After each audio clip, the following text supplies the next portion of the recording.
नमस्कार दोस्तों, स्वागत है आपका बिंदास स्टडी के यूट्यूब चैनल में। आज हम आप सभी के लिए इंडियन पॉलिटी यानी भारतीय संविधान या भारतीय राज्य व्यवस्था से संबंधित पार्ट 6 लेकर आए हैं। इसमें हम प्रीवियस ईयर में आए हुए महत्वपूर्ण प्रश्नों को डिस्कस करेंगे जो आने वाली सभी परीक्षाओं के लिए महत्वपूर्ण साबित होंगे। ये सीरीज जो है इंडियन पॉलिटी की यूपीएसआई, यूपी लेखपाल, यूपी पुलिस, दिल्ली में जो आई हुई है सीपीओ, मतलब सभी एग्जाम एसएससी, रेलवे, सभी एग्जाम के लिए महत्वपूर्ण साबित होगी। इस सीरीज में हम लगातार, ये छठा पार्ट है, इसमें हम प्रीवियस ईयर में पॉलिटी से आए हुए क्वेश्चन को डिस्कस कर रहे हैं। तो चलिए आज का वीडियो शुरू करते हैं। पहला क्वेश्चन, राज्यसभा को भंग किया जा सकता है। ऑप्शन ए हर 5 वर्ष बाद, हर 6 वर्ष बाद, और सी है प्रधानमंत्री की सलाह पर। तो इसका सही जवाब होगा ऑप्शन डी, इनमें से कोई नहीं, क्योंकि राज्यसभा एक अस्थाई सदन है। ठीक है ना, राज्यसभा एक अस्थाई सदन है, इसे भंग नहीं किया जा सकता। इसके जो सदस्य होते हैं 1/3 सदस्य हर द्वितीय वर्ष 2 वर्ष की समाप्ति पर क्या होते हैं, रिटायर, सेवानिवृत्त होते हैं। तो अगर पूछा जाए किस आर्टिकल के तहत राज्यसभा को भंग नहीं किया जा सकता है, 83 का 1। इसके सदस्य जो होते हैं वो सिर्फ रिटायर होते हैं हर दूसरे साल, और जितने सदस्य होते हैं राज्यसभा के उनका कार्यकाल कितने वर्ष होता है, 6 वर्ष का। नेक्स्ट, निम्न में से किसके संबंध में राज्यसभा को लोकसभा के अपेक्षाकृत प्राप्त हैं। तो धन विधेयक, ये तो लोकसभा, मतलब सभी में लोकसभा सही है, सिर्फ ऑप्शन सी नई अखिल भारतीय सेवाओं के गठन करना, इसमें जो है राज्यसभा को लोकसभा से अधिक शक्ति या पावर प्राप्त है। किस आर्टिकल के तहत, आर्टिकल 312 के तहत, आर्टिकल 312 के तहत 312 ए, नई अखिल भारतीय सेवाओं का गठन। ठीक, नेक्स्ट, भारतीय संसद के संयुक्त सत्र की अध्यक्षता कौन करता है। सबसे पहले तो ये जान लीजिए, संयुक्त सत्र जो बुलाता है, कौन बुलाता है, राष्ट्रपति, अनुच्छेद 108 के तहत। अब अगर बात करें इसकी अध्यक्षता कौन करता है, तो अध्यक्षता जो है लोकसभा अध्यक्ष करता है, ऑप्शन सी सही होगा। और जो इसकी अध्यक्षता किस अनुच्छेद के तहत लोकसभा अध्यक्ष करता है, 118(4) के तहत, मतलब 108 के तहत तो संयुक्त सत्र बुलाया जा रहा है, लेकिन 118(4) के तहत लोकसभा का अध्यक्ष संयुक्त सत्र की अध्यक्षता करेगा। नेक्स्ट, संसद की निम्नोक्त अस्थायी समितियों में से किसमें राज्यसभा का कोई सांसद नहीं होता है। मतलब इसमें पूछ रहा है कि इतनी जो समितियां हैं इनमें से कौन सा है जिसमें राज्यसभा का कोई सदस्य नहीं होता है। तो इसका सही जवाब होगा ऑप्शन बी, आकलन समिति या प्राक्कलन समिति। इसमें जो है राज्यसभा का कोई भी सदस्य नहीं होता। इसमें टोटल 30 सदस्य होते हैं, और 30 के 30 सदस्य वो कहाँ से होते हैं, लोकसभा से होते हैं। नेक्स्ट, संसद की लोक लेखा समिति का अध्यक्ष नियुक्त किया जाता है। तो इसका सही जवाब होगा ऑप्शन ए, लोकसभा के अध्यक्ष या स्पीकर द्वारा। और अगर हम बात करें लोक लेखा समिति, इसका अध्यक्ष होता कौन है, तो जो विपक्षी दल का नेता होता है वो होता है, और करता कौन है नियुक्ति, लोकसभा अध्यक्ष। अब इसमें कितने सदस्य होते हैं टोटल, लोकसभा से कितने, 15, और राज्यसभा से कितने, राज्यसभा से 7 सदस्य होते हैं। ठीक है ना, लोग टोटल मिला के 22 सदस्य, टोटल 22 सदस्य, जिसमें से 22 सदस्य होते हैं।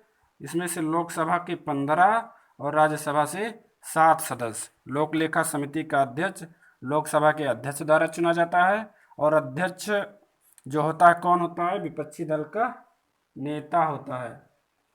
ठीक है ना। नेक्स्ट, किसने कहा था संसदीय लोकतंत्र का अर्थ है एक व्यक्ति और एक मत? एक व्यक्ति और एक मत। इसका सही जवाब होगा doctor Bhimrao Ambedkar. Next, house of the people को लोकसभा का नाम किस वर्ष दिया गया? तो इसका सही जवाब होगा ऑप्शन ए 1954 में। अगला प्रश्न, वह प्रधानमंत्री कौन है जिन्होंने अपने कार्यकाल के दौरान संसद के अधिवेशन में या सत्र में भाग नहीं लिया? तो इसका सही जवाब होगा, बड़ा इंपॉर्टेंट क्वेश्चन है, कई बार पूछा जा चुका है, ऑप्शन डी चौधरी चरण सिंह। तो इन्होंने कब से कब तक जो है कार्यकाल संभाला अपना? 1979 से 28 जुलाई 1979 से 1980 1979 से 1980। कब? 28 जुलाई 1979 से 14 जनवरी 1980। कुल मिला के 5 महीने 18 दिन, 5 महीने 18 दिन तक कार्यकाल रहा इनका। कितना? 5 महीने 18 दिन। और एक भी दिन ये अधिवेशन या सत्र में भाग नहीं लिया इन्होंने। नेक्स्ट, लोकतंत्र की महत्वपूर्ण विशेषता किसको प्रमुखता देने की है? तो ये तो पता ही होना चाहिए। इसका सही जवाब होगा ऑप्शन सी नागरिक, सिटीजन्स को। क्यों? क्योंकि लोकतंत्र की परिभाषा यही है, जनता का जनता के द्वारा जनता के लिए, मतलब जनता का जनता के लिए जनता के द्वारा शासन ही क्या है? लोकतंत्र की परिभाषा है। किसने दी थी है? अब्राहम लिंकन ने। तो इसका सही जवाब होगा ऑप्शन सी नागरिक। सांसदों के वेतन का निर्णय कौन करता है? ये क्वेश्चन तो सबको पता होना चाहिए। इसका सही जवाब होगा ऑप्शन ए संसद, मतलब कौन? पार्लियामेंट। ठीक है ना। और किस, अगर बात करें आर्टिकल 106 के तहत, आर्टिकल 106 के तहत सांसदों मतलब मेंबर ऑफ पार्लियामेंट एमपी का जो वेतन भत्ता और पेंशन होगा उसे कौन डिसाइड करेगा? संसद मतलब पार्लियामेंट डिसाइड करेगी। अगर आप सभी को ये वीडियो पसंद आ रहा है तो ज़्यादा से ज़्यादा लाइक कीजिए, शेयर कीजिए अपने दोस्तों को। अगर आप चैनल पे नए हैं तो चैनल को सब्सक्राइब करना बिल्कुल ना भूलें और बेल आइकन जरूर दबाएं। जो व्यक्ति सांसद ना हो क्या उसे मंत्री नियुक्त किया जा सकता है? तो ये क्वेश्चन आपसे रिलेटेड हो सकता है। तो इसका सही जवाब होगा हाँ, ऑप्शन डी। पर उसे 6 महीने के भीतर संसद सदस्य बनना होगा। अगर आपकी पकड़ बड़े बड़े नेताओं से है, आपके पास पैसा है, तो आप जरूर बन सकते हैं मंत्री। ठीक है ना। तो परेशान होने की ज़रूरत नहीं है, आप मंत्री बन सकते हैं बिना चुनाव लड़े। कैसे? वो होगा कैसे? तो आपको वहाँ पे मंत्री बनाया जा सकता है अगर आप सांसद नहीं हैं, और 6 महीने के भीतर आपको संसद यानी चुनाव लड़कर संसद सदस्य बनना पड़ेगा।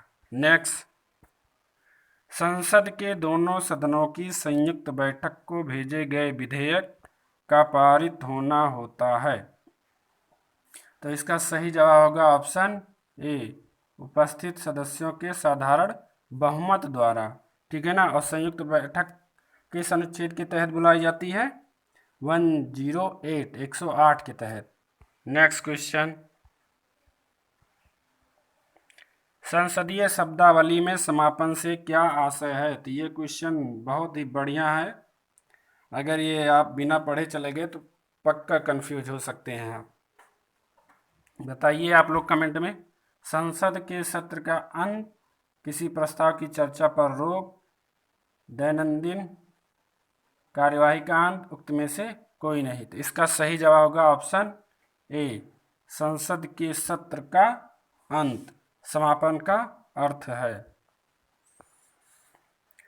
नेक्स्ट, भारतीय संविधान के अंतर्गत अवशिष्ट अधिकारों का अर्थ है। तो इसका सही जवाब होगा ऑप्शन डी ऐसे अधिकार जिन्हें केंद्रीय सूची, राज्य सूची और समवर्ती सूची में स्पष्ट रूप से शामिल नहीं किया गया है। ठीक है ना।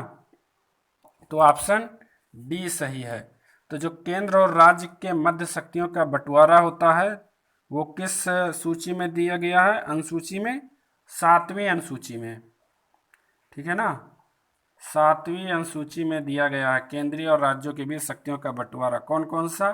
केंद्रीय सूची या संघ सूची, दूसरा राज्य सूची, तीसरा समवर्ती सूची। इसमें दिया गया किस विषय पे कौन कानून बना सकता है, ठीक। उसके बाद इन तीनों के बाद जो शक्तियां बचती हैं वो सभी कौन सी कहलाती हैं? अवशिष्ट अधिकार। मतलब अब जो बच रहे हैं विषय उस पर कानून कौन बनाएगा? केंद्र या संसद बनाएगी। तो अगर हम बात करें अनुच्छेद की 245 से 248 के बीच जो है शक्तियों जो विषय बांटे गए हैं उनका वर्णन किया गया 245 से 248 के बीच। उसमें से अगर हम बात करें अवशिष्ट अधिकार किस में आते हैं तो उसका जवाब होगा 248, 248 में, 248वें अनुच्छेद में। नेक्स्ट क्वेश्चन, केंद्रीय विधानमंडल का अध्यक्ष बनने वाले पहले भारतीय कौन थे? तो इसका सही जवाब होगा ऑप्शन सी, विट्ठल भाई पटेल। कब बने थे? 1925 में। अगला, स्वतंत्र भारत की लोकसभा का पहला अध्यक्ष कौन था? तो इसका सही जवाब होगा ऑप्शन डी, बहुत ही इंपॉर्टेंट क्वेश्चन है, जीबी मावलंकर, गणेश वासुदेव मावलंकर, ठीक है ना। अगर पूछे उपाध्यक्ष तो कौन थे? अनंत सेनम, ठीक है ना। तो यहीं पे हमारा वीडियो समाप्त होता है। अगर आपको वीडियो पसंद आया तो लाइक कीजिए, ज़्यादा से ज़्यादा शेयर कीजिए। अगर आप चैनल पे नए हैं तो सब्सक्राइब करना बिल्कुल ना भूलें और बेल आइकन दबाकर नोटिफिकेशन ऑन करें। तो वीडियो देखने के लिए धन्यवाद। जय हिंद।